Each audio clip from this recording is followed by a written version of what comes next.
Like many prominent public figures, Professor Ambrose was involved in a number of controversies long before the plagiarism scandal that emerged in early 2002. Those who have followed my website from the beginning know that both praise and criticism of his work have been discussed here, and any weaknesses in his scholarship have been openly addressed. Now that he has passed away from lung cancer, he will be remembered for the significant role he played in rekindling public interest in World War II among Americans. While many lesser-known historians will continue pursuing their own research projects and eventually fill the gap left by Ambrose's passing, it is doubtful that any single writer will achieve the same level of recognition, commercial success, or financial reward that he enjoyed. The media and publishing industry elevated him to a status rarely, if ever, attained by a popular historian. Many historians had concerns about Ambrose, and I once compared his dominance to the way a large chain such as Blockbuster Video can drive small independent stores out of business. Countless dedicated scholars spent decades conducting valuable research, only to see their work overlooked by the broader public. Because Ambrose effectively dominated the popular history market, many deserving writers never received the attention they might otherwise have earned. This reality helps explain some of the resentment directed toward his enormous success. Great fame brings a responsibility to present history as accurately as possible. Nearly every military unit that Ambrose wrote about raised objections to inaccuracies in his descriptions of their experiences. Despite repeated requests to address those mistakes, Ambrose showed little interest in correcting them in later editions. Historians understand that errors are inevitable, but his reluctance to acknowledge and fix them did little to improve his standing among veterans and fellow researchers. Many also felt that a historian of his stature should never have made some of the more obvious mistakes that appeared in his work.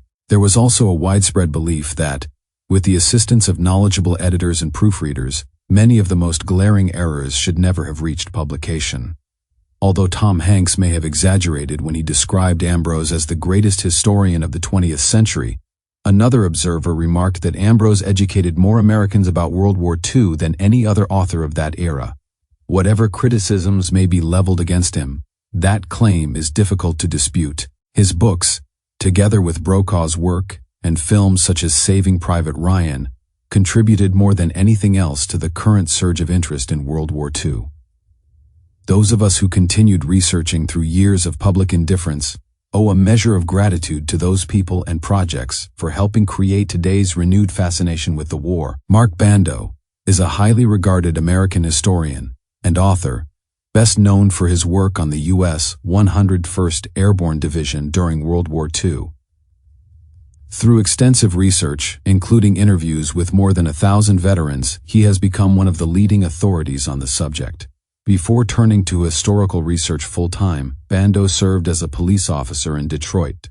His commitment to first-hand investigation, speaking directly with veterans and visiting battlefields across Europe, has given his work a depth and authenticity that few can match. Among his most notable books are 101st Airborne, The Screaming Eagles at Normandy, which examines the division's actions during D-Day, Vanguard of the Crusade, the 101st Airborne Division in World War II, a comprehensive account of the division's wartime service, Breakout at Normandy, the 2nd Armored Division in the Land of the Dead, focusing on the Normandy campaign, and Avenging Eagles, Forbidden Tales of the 101st Airborne Division in World War II, which explores lesser-known stories from the unit's history. His publications are praised for their thorough research, compelling narratives, rare photographs, and first-hand testimony. Bando also operates the website Trigger Time, where he shares articles, stories, and updates related to the 101st Airborne Division. The website has become a valuable resource for both enthusiasts and researchers. Tragically, Bando's son Christopher, who helped manage the site, was killed during the 2016 Pulse nightclub massacre, in which 49 people lost their lives. Through decades of dedication, Mark Bando has made a lasting contribution to preserving the history and legacy of the 101st Airborne Division. When the Band of Brothers project was being developed, Mark offered his expertise as a consultant, but his assistance was declined. On Trigger Time, he provides episode-by-episode analyses, but what follows reflects his overall assessment of the series. To begin, I should say that I enjoyed the show immensely, and repeated viewings only enhanced my appreciation as I noticed details that had escaped me before. As I mentioned elsewhere on my website, I gave the series an overall rating of 8.5. Even so, throughout much of it I felt that something was missing. As this critique unfolds, I will try to explain exactly what that missing element was. My goal is to separate historical fact from dramatic invention, for those interested in the distinction, and to identify areas where the production might have been improved. Most of the changes I suggest could have been made with little or no increase to the enormous $120 million budget. The series invites criticism because Spielberg emphasized that no expense would be spared in achieving historical accuracy. Looking back, the issue was not money, but consulting the right experts. The information that was lacking was available. Both the book and the miniseries sought to create a broader understanding of the war by examining one small unit in great detail, and in that respect they succeeded. However, viewers should remember that the 101st Airborne contained 26 other parachute infantry rifle companies, including additional easy companies in the 501st and 502nd PIR and the 327th GIR.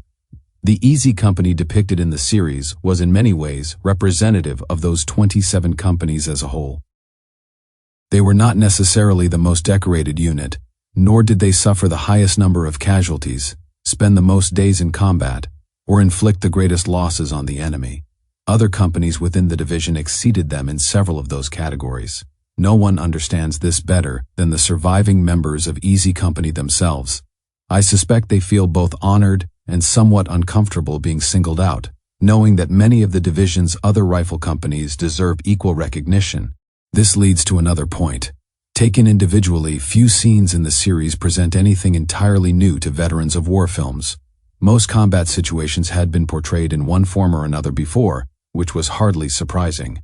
So why invest $120 million in telling the story again? Because no previous production had combined these events into a continuous narrative following one small unit from training through combat and ultimately to the end of the war. Hopefully, the complete series gives viewers unfamiliar with the subject a meaningful overview of one specific aspect of World War II in the European theater. At the same time, it should be remembered that it does not represent the experience of all soldiers, all paratroopers, or even all members of the 101st Airborne.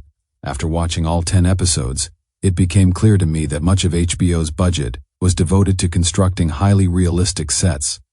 Having visited locations ranging from Quarantaine to the island in Holland and the woods near Foy in Belgium, I can confirm that the recreation of these settings was extraordinarily impressive.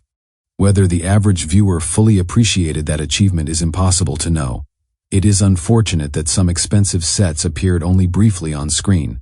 Examples include the church in Bastogne, the houses in Hagenau, and the dikes on the island in Holland. The hedgerows used in England could not truly replicate the dense, towering hedges of Normandy, a limitation that was also evident in Saving Private Ryan.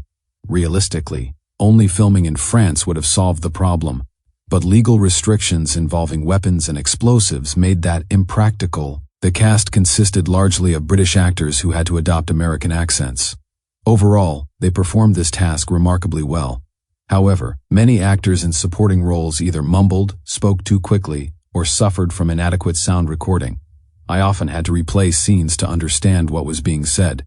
In some cases, comprehension would have been nearly impossible had I not already read Ambrose's book and known which individuals were involved in certain events. For a production of this scale and budget, there is little excuse for unclear dialogue, regardless of whether the fault lay with the actors or the technical crew.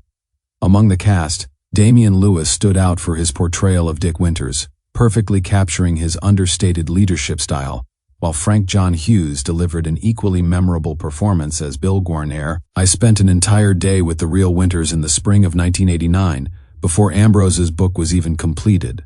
When I asked him for an autographed photograph, he had none available, so he removed a picture from his wallet and signed it on the spot. At that time, he was far from famous, and I have often wondered how long he had carried that photograph with him. Having known Winters since 1989, I can say that Lewis succeeded remarkably well in reproducing both his appearance and mannerisms. Viewed from behind especially, Lewis resembled Winters. even down to the shape of his head. More importantly, he conveyed the quiet confidence, integrity, and leadership qualities that defined the man. It was an exceptional performance. Interestingly, both Winters and Don Malarkey were blonde in real life, though each was portrayed by a red-haired actor. I first met Wild Bill Guarnere, roughly 2 decades ago, at a 101st Airborne reunion. Frank John Hughes not only looked strikingly similar to him, but also mastered the South Philadelphia accent and captured the anger that drove Guarnere after learning his brother had been killed in action in Italy. Other particularly strong portrayals included Malarkey and Compton, whose personalities and vulnerabilities were convincingly presented. Donnie Wahlberg's Lipton and Ron Livingston's Nixon were also excellent. Despite the series' length, the first episode did not provide enough time to fully develop many of the key characters. David Schwimmer also deserves praise for his portrayal of Captain Herbert Sobel.